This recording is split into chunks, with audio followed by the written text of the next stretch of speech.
The following program, The Russ Belville Show, is intended for responsible adults only. We advocate to the repeal of marijuana prohibition for adults. We discuss the science, culture, and controversy about America's marijuana laws. We do not advocate any illegal activity and encourage all listeners to learn their state and federal marijuana laws.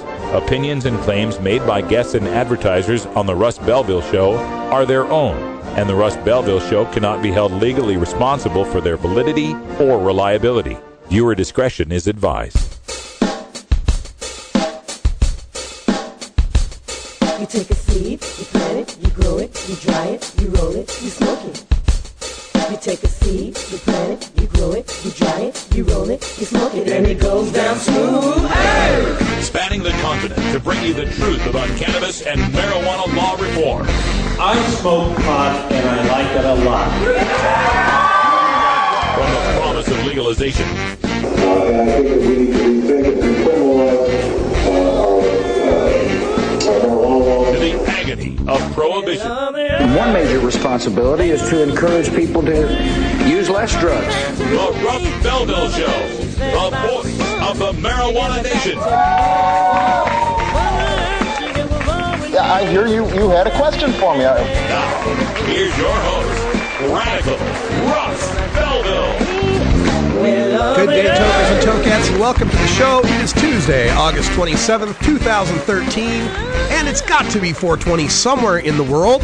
Thanks for joining us. I'm on the tail end of this head cold. It's just starting to leave, so I'm feeling a little bit better, feeling a little rowdier, maybe, dare I say, a little bit more radical, because today we got something special for you, folks. Today, on the popular social networking site Reddit, Kevin Sabet hosted an AMA. And if you don't know what a Reddit AMA is, it's Ask Me Anything, where the Reddit community can submit questions and the person answers those questions.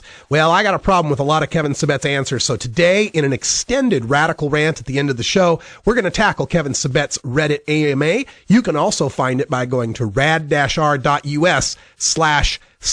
AMA. Got to capitalize the S in Sabet and the AMA, but you'll get there. We'll also post the link in our chat room. It's pretty amazing, and if you'd like to give me a few points on that Reddit, I'd really appreciate it as well. We also have some videos from Hempfest on Sunday, and those are going to include Coral Reefer, our good friend, taking a Stony Sunday break with us in the Dab Central room. Also, I went out among all the vendors and found a nonprofit and a great woman named Joy Beckerman-Maher, and she is going to give you a little taste of what she's doing in activism.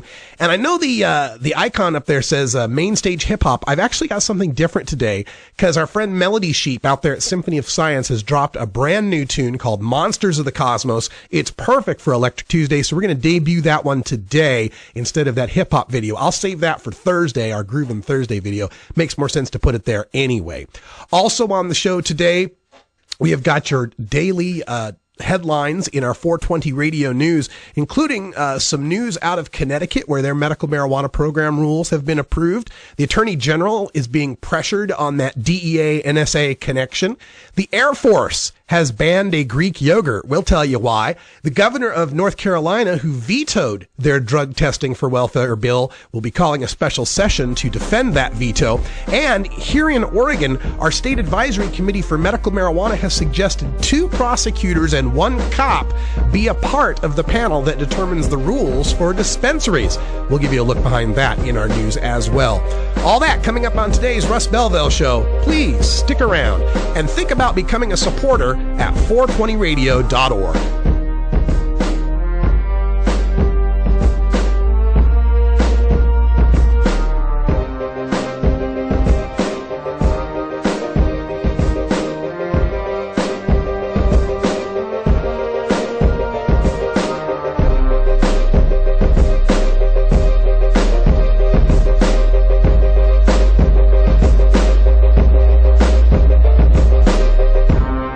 You're tuned into the Russ Belville Show, the voice of the marijuana nation. Everywhere you go in Washington State, things are greener than ever. Why? Because last November, Washington voters made adult recreational use of cannabis legal, which is why the High Times U.S. Cannabis Cup is coming to Seattle once again to salute Washington's historic victory. If you love cannabis, then get yourself over to the High Times U.S. Cannabis Cup on September 7th and 8th as the marijuana community gathers in force to celebrate our newfound freedom. Meet the businesses of the emerging cannabis industry. Learn about cultivation, topical oils, concentrates, edibles, and more. Sample dabs, buds, and delectable morsels of cannabis cuisine. Then rock out on Saturday night at our Smokin' Hot concert featuring Slightly Stupid and Redman. And of course on Sunday evening, we present the U.S. Cannabis Cups for the top indicas, sativas, hybrids, edibles, and concentrates of the great state of Washington. Plus, we honor professional traveler and outspoken cannabis advocate Rick Steves with the High Times Lifetime Achievement Award. Come to Fremont Studios on September 7th and 8th in Seattle for a historic celebration. Go to medcancup.com for details. Be part of the growing cannabis community.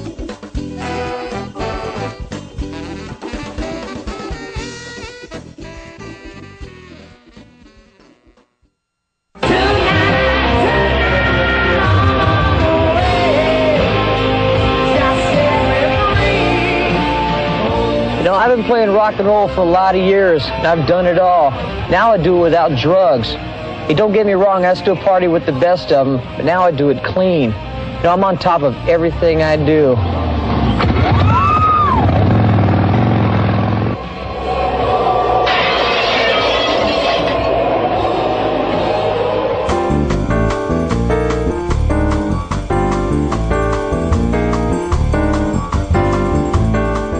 This is your 420 Radio News for Tuesday, August 27th, 2013. I'm Russ Belville. Attorney General Holder pressed to explain DEA use of hidden data evidence from NBC News. 8 Democratic senators and congressmen have asked Attorney General Eric Holder to answer questions about a Reuters report that the National Security Agency supplies the Drug Enforcement Administration with intelligence information used to make non-terrorism cases against American citizens. 5 Democrats in the Senate and 3 senior Democrats on the House Judiciary Committee submitted questions to Holder about the NSA-DEA relationship, joining 2 prominent Republicans who have expressed concerns. The matter will be discussed during classified briefings scheduled for September, Republican and Democratic aides said. Quote, these allegations raise serious concerns that gaps in the policy and law are allowing overreach by the federal government's intelligence gathering apparatus, end quote, wrote the senators Tammy Baldwin of Wisconsin, Ron Wyden of Oregon, Tom Udall of New Mexico, Richard Blumenthal of Connecticut, and Sherrod Brown of Ohio. The 3 congressmen, John Conyers of Michigan, the senior Democrat on the House Judiciary Committee, and Gerald Nadler of New York and Bobby Scott of Virginia, wrote to Holder on August 9th, shortly after the original Reuters report. Air Force bans Greek yogurt with hemp seeds over anti-drug fears, from HuffingtonPost.com. The Air Force warned personnel over the weekend to steer clear of a specific flavor of Chobani Greek yogurt that includes hemp seeds. Hemp contains trace amounts of THC, the psychoactive ingredient also found in marijuana, classified alongside heroin and LSD as a Schedule I drug under federal law. The Air Force, as part of its anti-drug policy, added hemp seed oil products and hemp seed to a list of forbidden substances in 1999, over concerns that they could confuse the results of drug tests regularly given to service members. An independent study by Vote Hemp, a nonprofit hemp advocacy group, found that eating a half pound of commercial hulled hemp seeds would be unlikely to cause someone to exceed the federal limit of 50 parts of THC per billion. Raleigh, McCrory calls lawmakers back for veto session, from the News Observer. North Carolina Governor Pat McCrory on Thursday called for a veto override session of the legislature for September 3rd to consider 2 bills dealing with the drug testing of welfare recipients and immigration. It was not immediately clear whether House Speaker Tom Tillis would ask the House to attempt to override the governor's veto, but one of his lieutenants, Representative Mike Hager, said there were enough votes in the House to override the veto if Tillis wanted to move in that direction. Both bills passed with more than the 3/5 needed to override a veto. Because both are House bills, the decision of whether to attempt an override must be made in that chamber. McCrory vetoed a bill that would require people applying for the state's Work First and food stamps program to be tested if a social worker suspected they might be abusing drugs. It would also require county social services to make sure an applicant didn't have an outstanding felony warrant and wasn't violating probation. Applicants could also be fingerprinted under the measure. The governor said the bill looks good on paper, but it's not an effective way to fight drug abuse. He said a better use of tax dollars is to make sure applicants with addiction issues get the treatment they need. McCrory has been lobbying lawmakers to not override the bills. Oregon State mulls candidate for committee that will draft rules for medical marijuana dispensaries, from Oregon Live. A committee that makes recommendations to the Oregon Medical Marijuana Program has suggested adding 2 prosecutors and an Oregon State police official to the committee that will draft rules for the new registry for medical marijuana retailers. The Advisory Committee on Medical Marijuana has submitted more than a dozen names of potential candidates for the Rules Committee. Todd Delato, chair of the Advisory Committee, said the group supports adding Rob Bovet, the Lincoln County District Attorney with expertise in drug policy, Clatsop County District Attorney Josh Markey, and State Police Captain Mike Dingaman to the Rules Committee. Dingaman formerly oversaw the State Police Drug Enforcement Section. He now oversees the Forensic Services Division, which includes the State Crime Lab. Delato said the committee also recommended that Pat Marshall, who owns Sunrise Analytical, a Wilsonville company that offers testing services for medical marijuana, as well as lawyers, operators of existing medical marijuana retail facilities, patients, and an Ashland doctor who's made referrals to the program. Sarah Bennett, who operated the Human Collective, a Washington County dispensary that was raided last year by local police, is among the names submitted to the state for consideration. The collective served as a model for the new law. Medical marijuana rules approved in Connecticut. Program can now move forward, from current.com. Connecticut's new medical marijuana program will move forward now that regulations governing the system were approved by a key legislative committee in a voice vote Tuesday afternoon. To be licensed to grow marijuana and produce medical marijuana products, applicants must put $2 million in escrow with the state, which will be gradually reduced over 5 years as the licensees hit certain milestones. Producers will also have to pay a $25,000 application fee and a $75,000 license fee.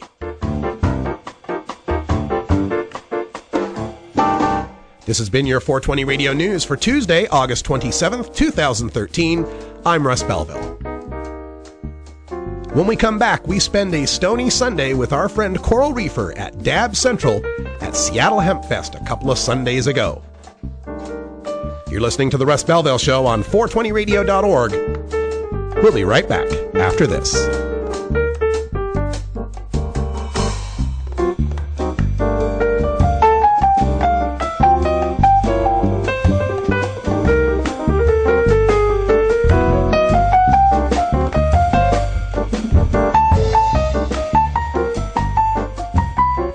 The law offices of Omar Figueroa would like to remind you to stand up for your rights. Please do not give up your precious liberties. There's nothing wrong with standing up for our constitutional rights, and in fact, it's the only way to honor the Constitution that recognizes our natural rights. Treat law enforcement with respect and respect the Constitution by standing up for your rights. If you are detained or arrested, stand up for your rights by repeating, "I respectfully invoke all my legal and constitutional rights. I do not consent to any search and seizure. I want to remain silent, and I want to speak to my attorney, Omar Figueroa."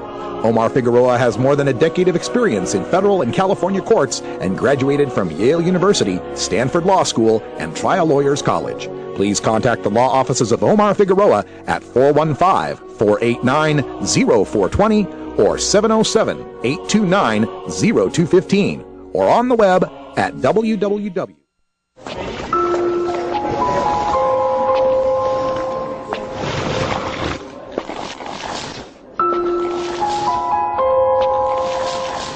Homer Odyssey.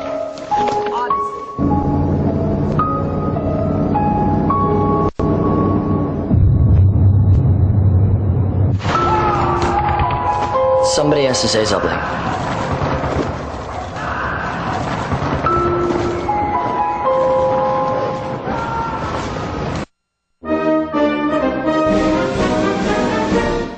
Sir, do you think there will or should come a time for us to discuss the possibility of legalization, regulation, and control of all drugs, thereby doing away with the violent criminal market as well as a major source of funding for international terrorism? Thank you so much for your time, Mr. President. Well, I think this is an entirely legitimate topic for debate. Name the time and place, Mr. President. Radical Russ has been prepping for this debate full-time since 2005. All right, here we are with our good friend, Coral Reefer. Hi, hello. It is Stony Sunday. Happy Stony Sunday! Yay! We are so happy here at Seattle Hempfest. Of course, Coral Reefer Stony Sundays replays here on 420 Radio. I think 4 times throughout the week.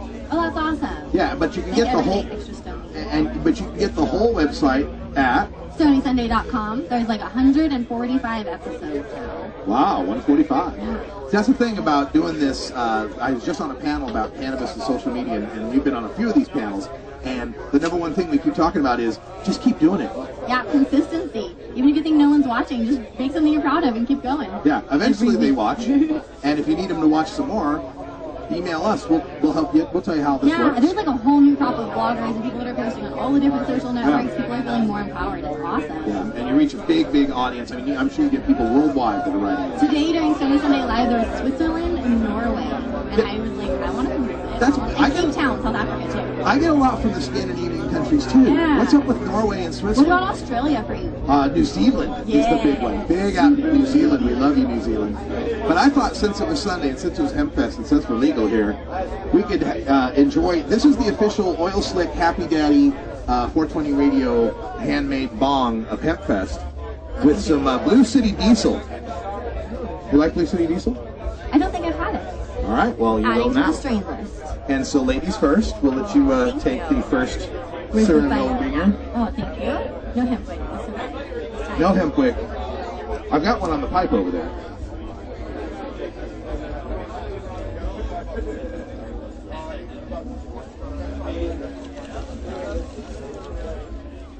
There we go. Represent. Blue City Diesel? Blue City Diesel. I like it. I don't know, Brian, what do we know about Blue City Diesel? It's got a really skunky flavor.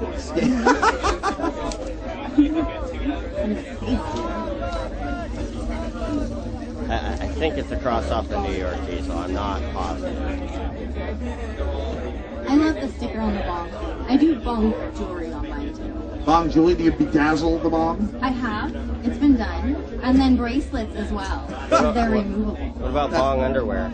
Bong? Yeah, mine actually has seasonal outfits. Mine has there's a tie, a Christmas outfit, a Hawaiian shirt. You people think we're joking, but you see what the market is on dog clothing? It's true. So yeah. bong clothing can't be that far away. It's a real thing. The one with the tie is a business model. Mm-hmm. Yeah. It's when you're feeling, I don't know. So what do you think about, you've been doing a few of these events now where you're getting onto these panels just from being a video blogger? I mean, does that feel intimidating? Does it feel liberating? It feels really exciting that I think it's the audiences speaking to the people that are putting on the events.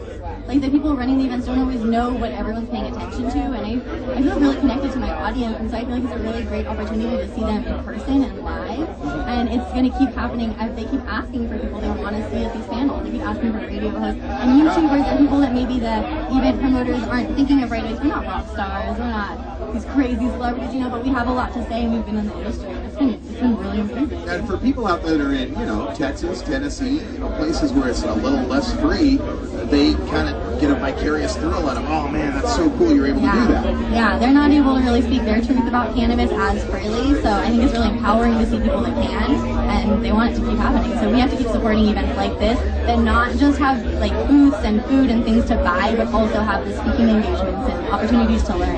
Yeah, if you come to one of these events, almost all of them have some sort of panels that are going on where you can feed your head, and you should do that. You might have to look for it. It might be inside and around the corner, so look for it and find it, and definitely get out of the sun, enjoy some shade. And maybe have 45 minutes go by without smoking weed. Well, I don't like that. I don't like that at all. But hey, get yourself educated, because that's the way we win this thing. That's why it's legal here in Seattle. That's why it's legal here in Washington. Is enough people knew that it was safer than alcohol, knew that it was stupid to lock people up, knew that we were wasting money, and that happened because you and me and a whole bunch of people kept saying it over and over and over. It's true. We got people in their own home states to talk about it, to ask their neighbors and their bosses and their friends, do you really think this should be illegal? What are you going to vote on it? And get the conversation started. I think it's Bianca Barnhill starting with the Spark the Conversation. Yes. Yeah, I love that campaign. Yeah, that's really good. A lot of good people working on this. Just check 420radio.org. We are the Whitman sampler of Cannabis Community Radio. We got shows from all over. Here's some nuts. I'll clear that bowl. Oh, go right ahead. Fire! Hold on. With the casher, we got the casher on there. Love the casher. Love the casher. That's what you like that about Coral. She's not a weed snob either. She'll clear the bowl.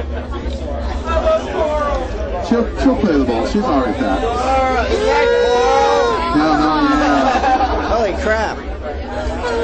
The stalking you. Happy Stony Sunday. Then we're going to load They another want the one. goodie bags. We'll load another one here and have some fun. turn on some music, check out Stony Sundays on StonySundays.com and on 420radio.org, and we'll see you on the inner tubes. Well, yeah, thank you guys. Peace out. Yeah, it's always fun to see our friend Coral Reefer out there.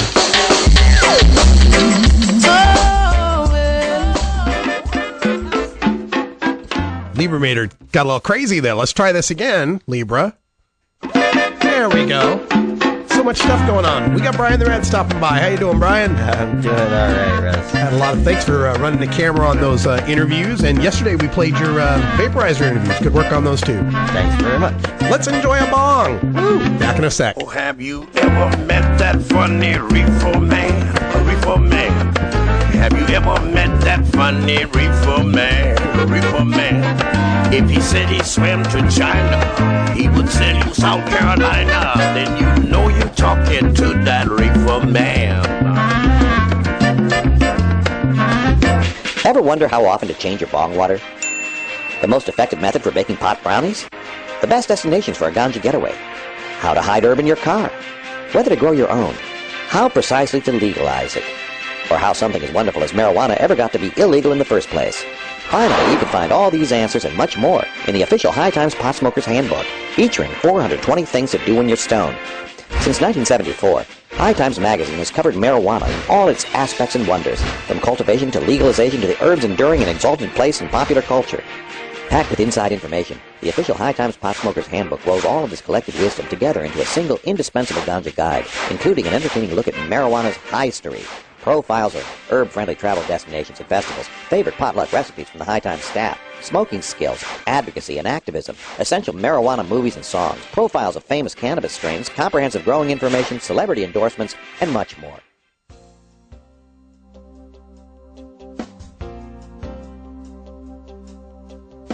I don't know anything about government.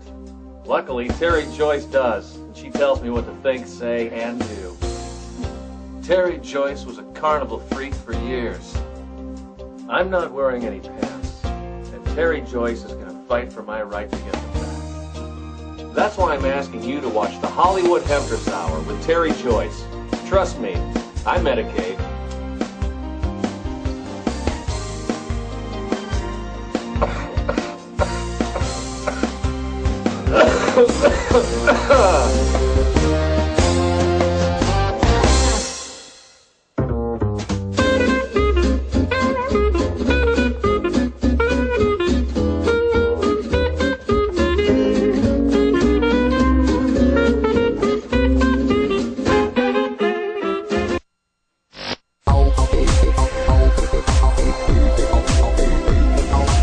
Everyone knows music and marijuana go together, so let's wind up our 20 after break with the Russ Belville Show's Daily Toker Tunes, the best in pod-safe 420 music from around the web. Today is Electric Tuesday, featuring the latest in electronic dance music and other cutting-edge genres.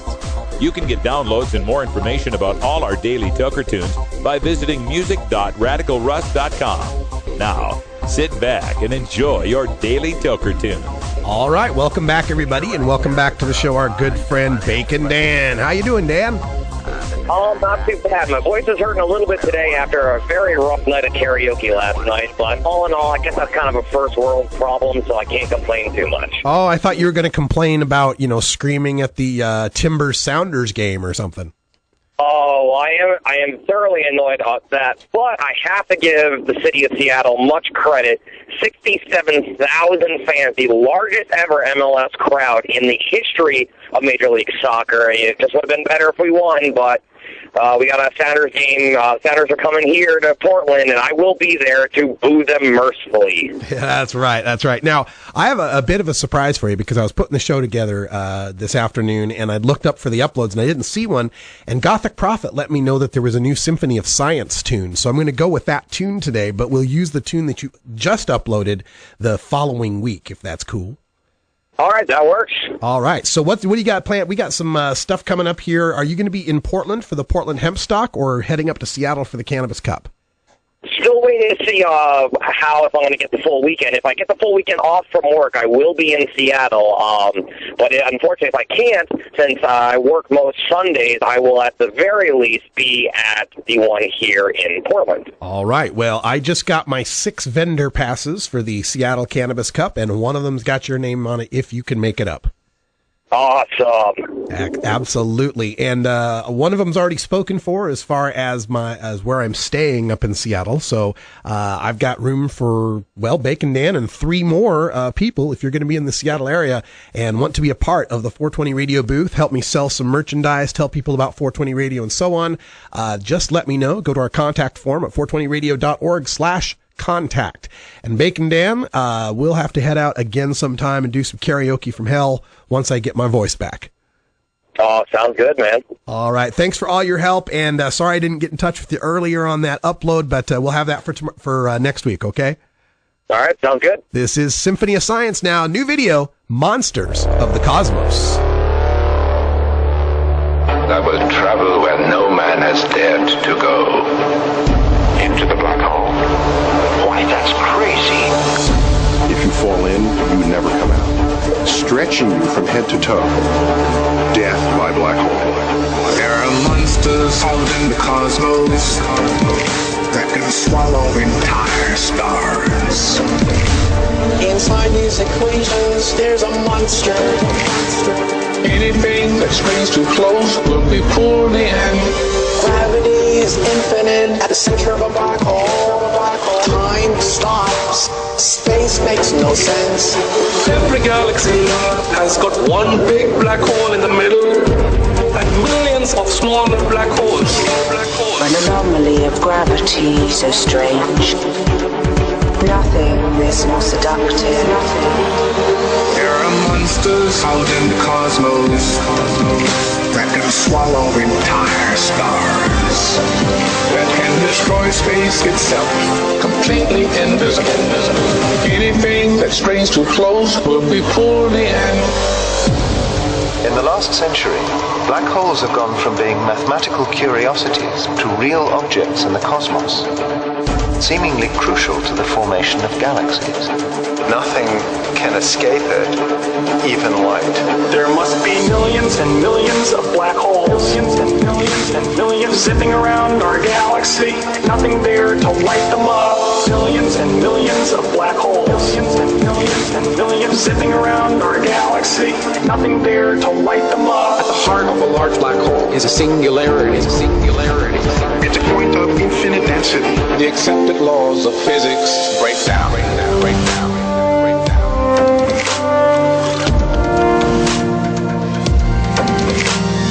Black holes form when giant stars run out of fuel and collapse under their own weight. Dark remnants of burned out stars. Truth is stranger than sci-fi. An anomaly of gravity so strange. Nothing is more seductive. There are monsters out in the cosmos that can swallow entire stars, that can destroy space itself, completely invisible. Anything that strays too close will be pulled in. Millions and millions of black holes. Millions and millions zipping around our galaxy. Nothing there to light them up. Millions and millions of black holes. Millions and millions zipping around our galaxy. Nothing there to light them up. Nothing's bigger and scarier than a black hole. A boundary between the known universe and a place beyond the reach of science.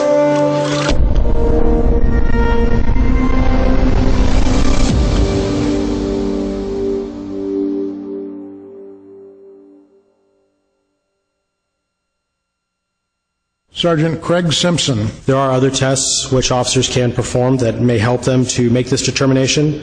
Tests such as one called lack of convergence, which looks to see whether or not a person is able to cross their eyes. Marijuana is a drug that prevents a person from being able to cross their eyes. Interestingly, it is the only drug category that doesn't allow a person to cross their eyes and also does not allow the person to exhibit a jerkiness of their eye. So it's a unique drug in that sense.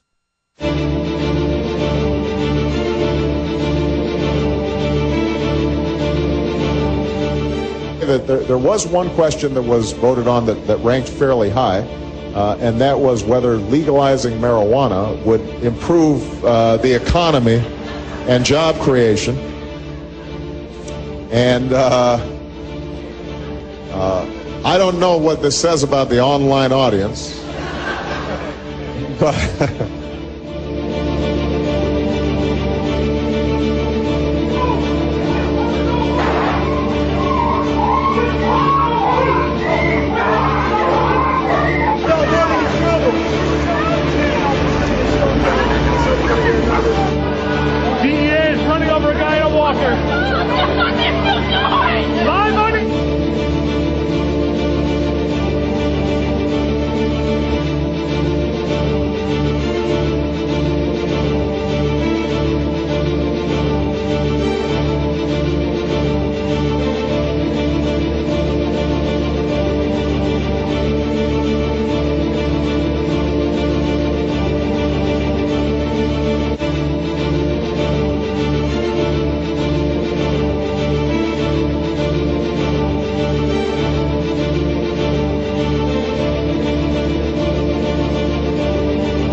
Activism begins with ACT. The Russ Belville Show features the stories of hardworking grassroots activists working for an end to prohibition in today's activist agenda. All right, we return you to Seattle Hempfest. All right, it's Sunday here at Hempfest. Radical Russ, I've made my way to the Normal booth. It feels like home. And the Normal Women's Alliance has really gotten quite a presence here. And joining us here at the Normal Women's Alliance is Joy. Hi, Joy. Hello there, Russ. It's really nice to meet you today. And you did such a great job with 420 Radio on the panel today. Thank you. And I love the shirt. Stoner Professional or Professional Stoner. Can you tell? Speak your truth in the workplace. That's very good, because this is something, you know, I always made a point about medical marijuana laws that it kind of poked a hole in drug testing at work, because if you work with a patient and they work just fine, why are you testing me? Because I'm healthy. It's interesting, and we had here the president of the UFCW. He wrote the first and only collective bargaining agreement. He was the speaker here yesterday that actually allows for medical marijuana in a union contract. So that's thrilling. That area of employment law is really interesting and growing and being developed, and it's certainly being developed in Colorado and Washington, and people are sort of making practices out of it, specialties. So that's an interesting spot. But I am the Normal Women's Alliance's industrial hemp expert. Yes. So I wanted to just share with you some really exciting stuff that's going on the federal level right now with industrial hemp. What's amazing is that on July 11th of this year, 2013, for the first time in 50 years, our U.S. House of Representatives not only voted on a hemp bill, they passed it. And that is historical and amazing. What they passed was an amendment to the Farm Bill, which, in the interest of full disclosure, we sort of hope the Farm Bill doesn't pass. It doesn't stand for farm. It's a bloated Republican agricultural bill that stands for the Federal Agricultural Reform and Risk Management Act of 2013. But what the House did was, hey, if this horrible bill does end up passing, the Farm Bill, then now it's going to pass with the amendment that they just voted on, and that is that for states that already have industrial hemp legal, colleges and universities in those states will in fact be able to grow industrial hemp for research purposes.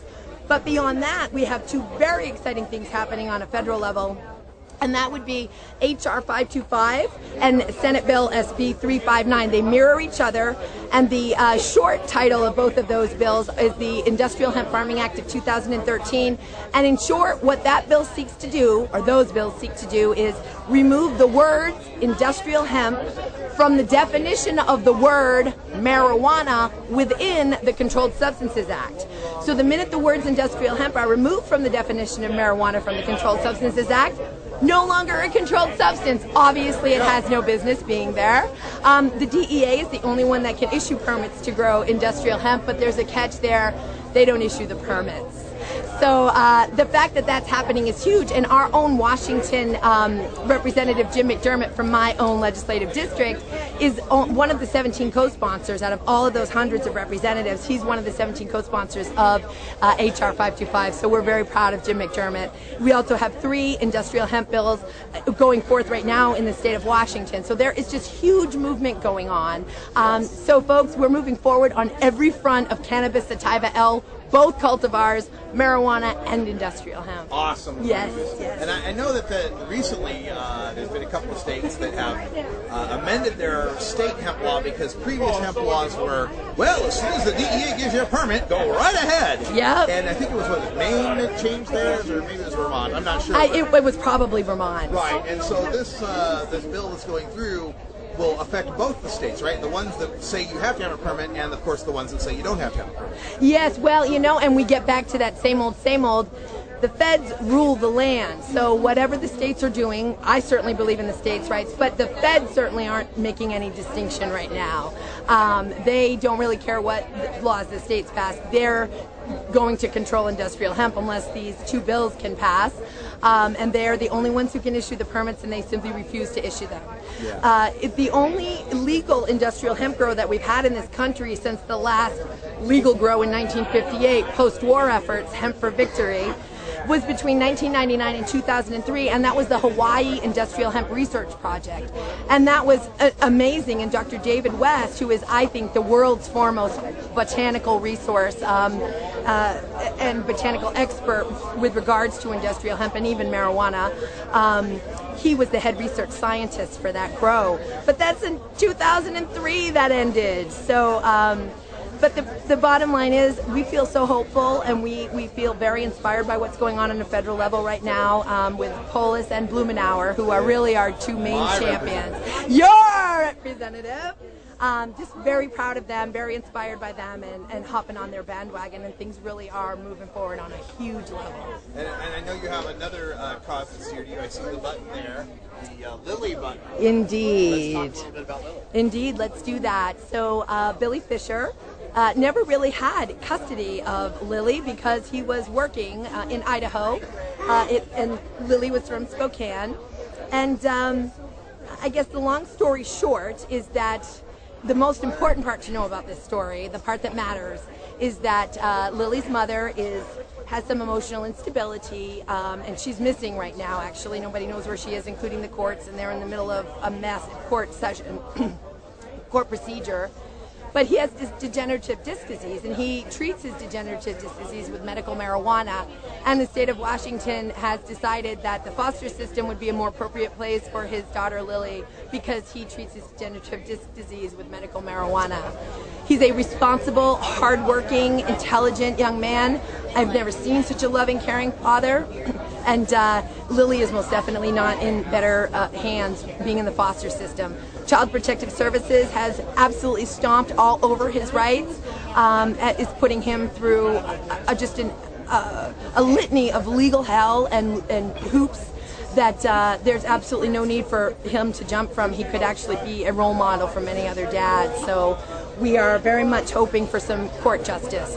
Of course, he's socioeconomically deprived, so he's depending on public defenders, and one after another they continue to just fail and be overburdened in their workload. And I know public defenders and public prosecutors work very difficult and long hours, but he's not getting the legal help that he needs. So he and Sarah Frank, who is Moms for Marijuana for this state, that's also his girlfriend, Sarah Frank, they are turning into their own paralegals, and they do legal research, and they get information from, through blood, sweat, and tears and hard work, and they fight for their rights on a grassroots level, and they're doing an amazing job bringing awareness to Child Protective Services and just unjust and really, truly, I don't want to say evil, I hate to use those kinds of words, but what I can say is it's an unlawful organization, CPS, stomping on legal rights and patients' rights.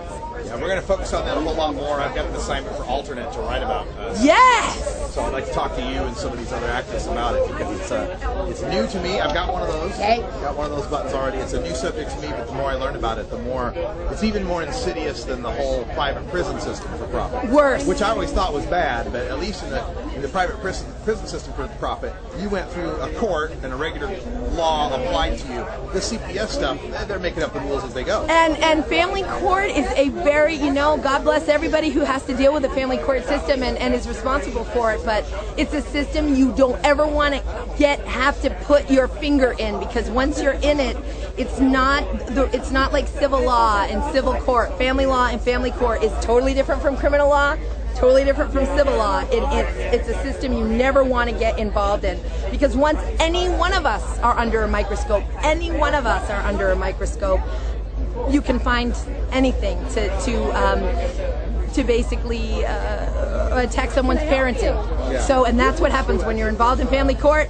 You're under that microscope, and there's Joy. It's amazing stuff, and we'll have you on again. Future shows, I can tell. Beautiful. Because we need a hemp expert and also somebody who's so passionate about this movement, and we appreciate the work you're doing. Thank you, Russ. Thank you for all the work you're doing, Russ. All right.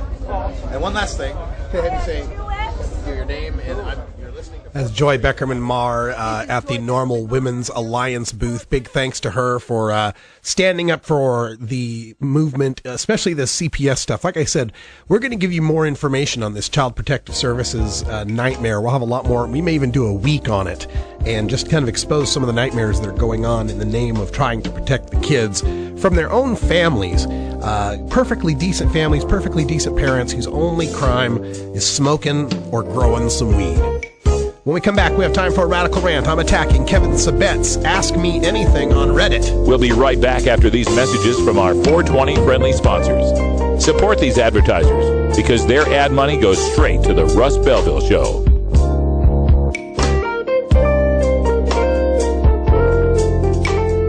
You're tuned into the Russ Belville Show, the voice of the marijuana nation.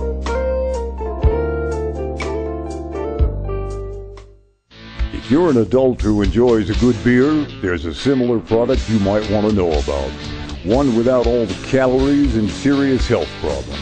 Less toxic so it doesn't cause hangovers or overdose deaths, and it's not linked to violence or reckless behavior. Marijuana. Less harmful than alcohol, and time to treat it that way. For more information, visit marijuanaissafer.org.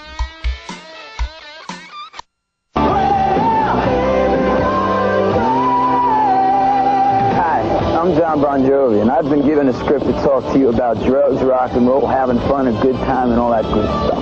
Well, I'll tell you what, drugs is not a part of my everyday routine. It's not everyday fun. It's not good for you. All right, so listen, think twice before you do drugs, because there ain't no winners out there doing it.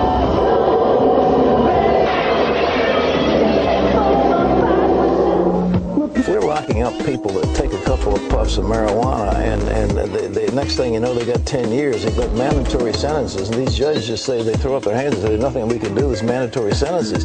We've got to take a look at what we're considering crimes. When the Reverend Pat Robertson from television's The 700 Club criminalizing marijuana, criminalizing the possession of a few ounces of pot and that kind of thing, I mean, it's just... makes more sense on the marijuana issue than the president, the Congress, and the Supreme Court. It's costing us a fortune, and it's ruining young people. The young people go into prisons, they come out, they go in as youths, and they come out as hardened criminals, and it's not a good thing. You know we're winning. You want answers? I'm as mad as hell, and I'm not going to take this anymore. You want answers? You have offended my family. I think I'm entitled. You want answers? I want the truth. And you have offended a Shaolin temple. You can't handle the truth. Surely you can't be serious. I am serious. And don't call me Shirley. Radical Rant. All right, folks, today on the social media network Reddit, Kevin Sabet participated in an AMA, which is something they call an Ask Me Anything. And I got the website up in the chat room if you want to check it out for yourself and read along, because I missed it when it was live, but I'm actually glad I did, because it would have just... it just made me angry, and who needs to get angry that early in the morning? But it allowed me to add my comments after the AMA, so I went in and responded to every single point he tried to make. And it's very interesting, especially some of the things other people had to say. The very top point that you'll see from Drug War Throwaway is, How do you deal with the fact that a majority of U.S. citizens do not agree with you? Thanks. P.S. Why are all the positive reviews of your book from reviewers with only one review on Amazon? Shady. And then that's followed up by, not to mention the majority of answered questions so far being from 0-day accounts asking questions that pander to his favorite talking points. So I don't know how much debunking I really need to do. It seems like a lot of the folks on Reddit are pretty smart and have figured things out on their own. But there were some points I did definitely want to get to. A Redditor named A Polite asked, do you have a concern that the prohibition itself may be more harmful than the actual marijuana consumption? And Kevin answers, all policies have pros and cons. Prohibition isn't great, but legalization would be worse for the reasons I outline in Reefer Sanity. You know, got to pimp the book, and hey, that's fine. Promote your book, right? So we're better off being the world's largest jailer per capita and overall of all human history, with half the people there for drug-related offenses. And that's better than a legal regulated market in marijuana and the decriminalization of possession of other drugs. See, the problem with people asking these questions of Kevin is you got to ask them in such a way that make them a little harder for him to dodge. I would have asked it like this.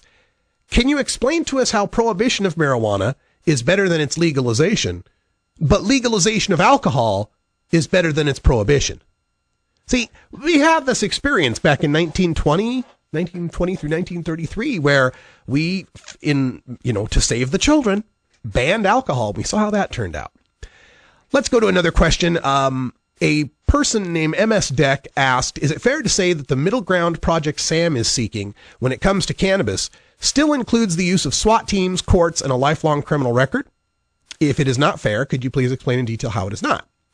Well, Kevin comes back to answer that saying, we talk about how we are not in favor of permanent criminal records for marijuana smokers at learnaboutsam.org. But then he follows that with SWAT teams would be a case-by-case thing. We're not experts on law enforcement practices, but I would hope there would be a general sense of only using SWAT practices in the most egregious of cases. See, this is what you got to do with Kevin Sabet. Don't get away from the marijuana use. Get to the marijuana market, because that's what he doesn't have an answer for. Everything on that Project Sam still maintains criminal penalties, interdiction, SWAT teams, eradication, invasion, forfeiture, and long prison terms for people who grow and sell pot. He can't get away from that. SWAT teams would be a case-by-case thing. Because some people who grow pot still need to have armed thugs burst through the door and shoot their dogs and terrorize their families. Kevin continues by saying, remember, despite what is often described, people are not in court for just smoking pot. Usually a court appearance entails pot and other things, driving recklessly maybe, or a probation violation. We'll get back to that one. Another question, SJ 1989 wanted to know, how does the revenue that could be potentially raised by taxing and regulating marijuana compare to the societal costs associated with marijuana use? Taxation versus the cost. Well, this is the old Sabet conjecture. Kevin Sabet says, well, that's a question many legislators are looking at right now because it's attractive. Tax pot people are using, and we can make money from it. We've never legalized marijuana, so everything anyone says about what exact costs will be have to be taken with that in mind. But when we look at alcohol and tobacco, two legal addictive drugs, we know that for every $1 in revenue they bring in, they cost at least $10 in social costs. Now, there was a lot of people who responded to that one saying, wait a minute, you're talking about alcohol and tobacco, which are dangerous and addictive and have great societal costs, and you're trying to compare it to marijuana, which is far safer, far less addictive. It's apples and oranges comparison. So I congratulate so many Redditors out there for pouncing on that part of it. But here's the part I always like to point out. This was my answer. Here's your solution now. Tell us what marijuana costs now to society. It's not like legalization invents marijuana. There's 27 million people smoking it right now every year. So what does that cost? What does it cost? Because right now, we're taking in zero tax dollars to offset it. And we're spending billions of dollars in a futile attempt to stop it. So tell us what the current cost is, Kevin. Whatever that current cost is, let's call it X. Now, hazard a guess as to how much percentage use will go up when it's legal. 3%, 5%, 10%, 25%. I don't care. Call that Y%, right? All right. So your cost when legal will be X plus X times Y%. We'll know what that cost can be. Then you have to subtract from that equation however much we're spending in prohibition costs that wouldn't continue as enforcement costs. Let's call that Z. So all you need to do is set the pot tax P equal to what the costs are. P equals X plus X times Y% minus Z. Problem solved. Just tell us what it costs now. But he never will. He'll never try to quantify what the costs to marijuana to society are now, because then people would see how much lower they are compared to alcohol and tobacco. People would see an actual number instead of being frightened by the boogeyman of costs. Nameless, shapeless, mysterious costs that we would suffer. Another person who was calling Sabet on that whole comparing alcohol and tobacco to marijuana said, why do you choose to compare the cost of legalizing cannabis to legal tobacco and alcohol? The latter are known to be addictive and very unhealthy, while there is very little to show that the same is true for cannabis. A more apt comparison would be to compare it to something like caffeine, which is a legal drug that is used just as much as tobacco and alcohol, but doesn't have the societal cost you use to promote your anti-legalization agenda. And Kevin's answer to that was that the dangers of all these drugs are different. Sounds like the National Institutes of Drug Abuse, right? We can't say alcohol or marijuana is less toxic because, they both cause harm. He says the dangers of all these drugs are different. For instance, cigarettes don't cause car crashes, but marijuana and alcohol do. I beg to differ. I know a lot of people I don't know a lot of people, but I can imagine that trying to light a cigarette is distracting. Dropping a cigarette cherry into your lap might cause you to swerve. He also says marijuana and cigarettes don't lead to violent behavior, but alcohol does. Caffeine does not stunt your cognitive development, whereas alcohol and marijuana both can. I'm comparing marijuana to alcohol and tobacco because those are an example of two legal drugs. Alcohol and marijuana have similar addiction chance profiles, but they and heroin are both less than the addiction chance for tobacco. No, alcohol and marijuana do not have similar addiction chance profiles. 9% according to NIDA, 15% for alcohol. 9% for marijuana, 15% for alcohol. And if you're addicted to marijuana, addicted, square quote, and you suddenly stop using marijuana, you will not die. But if you are addicted to alcohol and you suddenly quit it, you can die. As a son of an alcoholic, I am personally offended whenever you try to compare marijuana and alcohol, Kevin. All right, let's get to another of his points. Let's see. Wings Fan 101 said, most people who smoke don't get addicted. What's the big deal? I'm an average student in college and smoke weekly or bi-weekly. I don't see it really affecting my life. And Kevin comes back to say, I don't think everyone who smokes pot needs treatment. In fact, we know that most people who use any drug stop after 1 to 3 times, and most of the others can stop without treatment. So why are you promoting this idea that marijuana needs to stay illegal and the people who are caught with it need to be screened for potential treatment? I do not see you advocating that for alcohol. We need to potentially screen anyone we catch with a beer on the chance they might be an alcoholic and screen them and make sure that if they are, according to the screener, likely to be an alcoholic, that they're forced into alcohol rehab where they have to take pee tests to see whether or not they're drinking. They have to go to that rehab or they can go to jail. Until you are proposing that for alcoholics, quit trying to save the marijuana, scare quotes, addicts. Oh my God. Here's the thing. He continues to say, the minority of users who do get addicted have lots of problems. They cost society in terms of accidents, workplace costs, health costs, incur costs to themselves, poorer educational attainment, etc. Again, in a world that is tolerating alcoholics in the workplace, in a world that allows nicotine addicts to get a fix every 15 minutes, twice an hour, and sometimes even pays for the facility for them to do it in so they don't get rained on, I refuse to accept that there is a need to prevent potential workplace health costs and whatever from my pot smoking if you're going to let the alcoholics and nicotine addicts get away with it. If you want to have a standard in this country that we got to save people from themselves to benefit capitalism, then you need to start applying it to the real sources, the alcoholics, the smokers, the prescription drug addicts. Pot smokers and coffee drinkers would be very low on your list. But no, there's too many drinkers and there's too many smokers. And they have big industries that have lobbies that would fight against that stuff. And marijuana doesn't to the most extent. So, like any good bully, you're picking on the ones that can't defend themselves as well. Let's see. Kevin was asked about the rescheduling of marijuana for cancer, epilepsy, PTSD. And he says, marijuana has medical value, but that does not mean raw marijuana is medicine. We need to derive products based on marijuana, like whole extracts with CBD as the main ingredient, versus allowing smoked marijuana. Okay, folks. Now we get to the heart of the matter.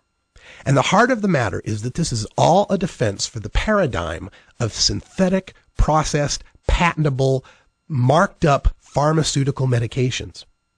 It's the idea that a plant can't possibly be medicine, but the stuff in it that we can extract and patent and sell at a markup is medicine. And you will find throughout Kevin Sabet's rhetoric, everywhere he goes, that the whole point of this is to stop the plant. People can't use a plant. Think about what he says here. Marijuana has medical value, but that does not mean raw marijuana is medicine.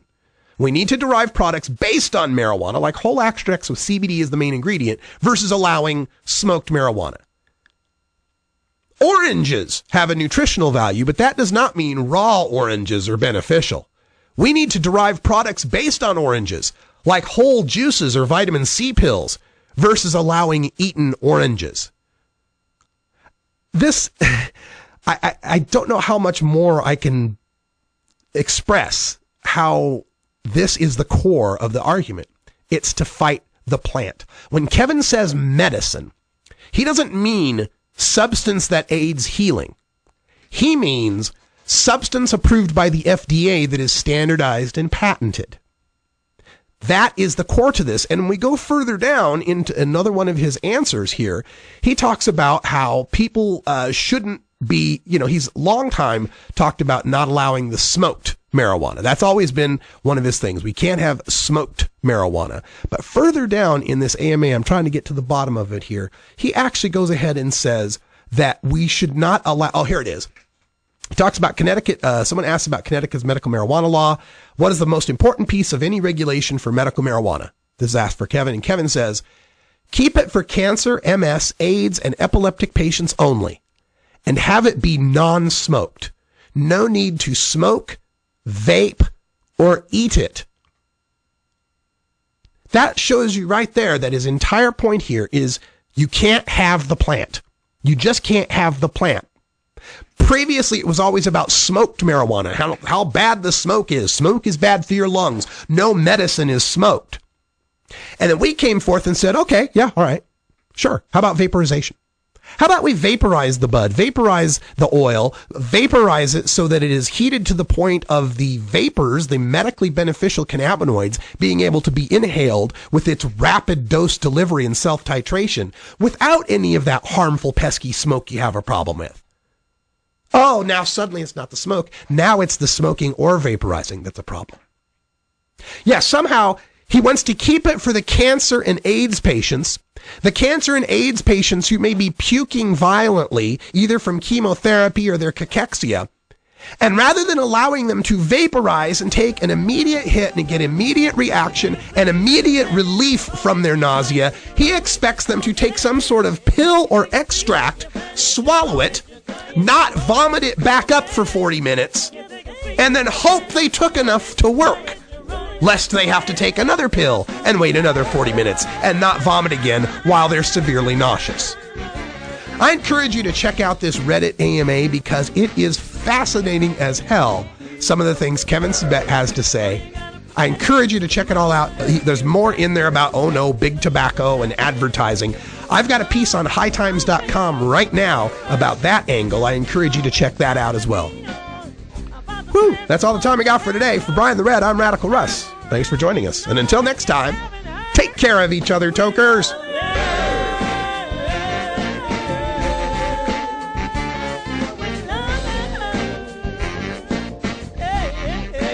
This is the Russ Belville Show. The Russ Belville Show is blogging and podcasting daily at radicalruss.com.